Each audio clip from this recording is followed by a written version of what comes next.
Oh no. Oh my God.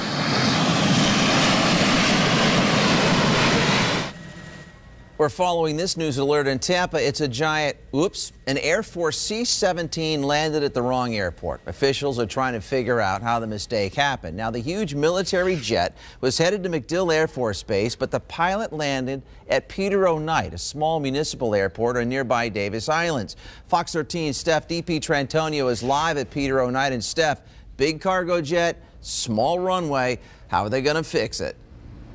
You know, Chip, that is the 400,000-pound question here tonight. As you can see, the massive aircraft is still stuck here behind me on the airstrip, and it looks like it's going to be there for a little while. The real problem here is the airstrip is only designed to hold about 20,000 pounds. So if you do the math, they've got a lot of work to do here to lighten the load, and it's really becoming somewhat of a spectacle here along the fence, along the sidelines here. Folks keep asking, how do you think it's going to make it off this runway and get over to MacDill? Skyfox got some amazing angles of this just a little while ago. It's been on the ground since about 1:20, 1:30 this afternoon.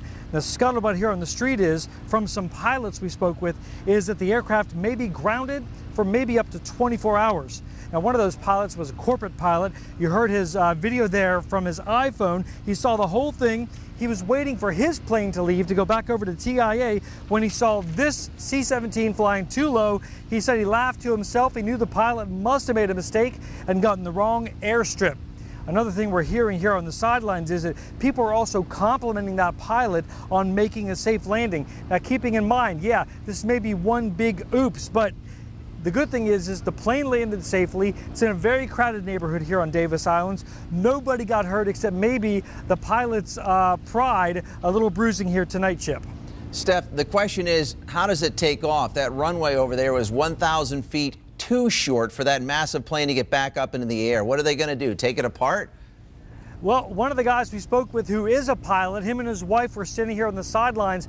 We're told that the strip is about 3,500 feet long, and that kind of plane can't take off in just that amount of space. I did some research, and I guess the northeast and the southwest strips here were lengthened back in 2008. They're going to need every inch they can to get this thing off the airstrip. Now, the good news is they can take some fuel out of the plane. They can take whatever cargo might be on the plane off of there potentially.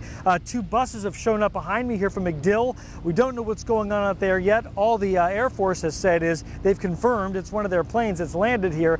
What they're going to do to either lighten the plane or move it, we don't know yet, Chip. So they're not saying how he ended up at Peter O'Knight because there's no control tower at that airport.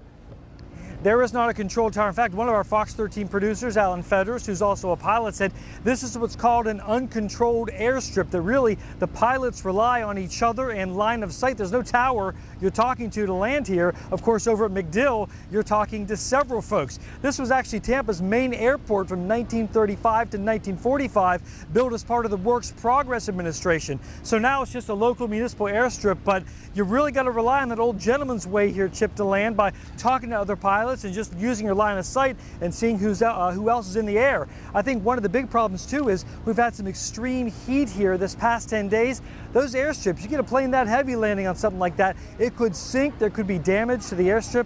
There's going to be a lot of questions after this plane finally gets out of here, Chip. All right, thanks a lot, Steph. Appreciate that.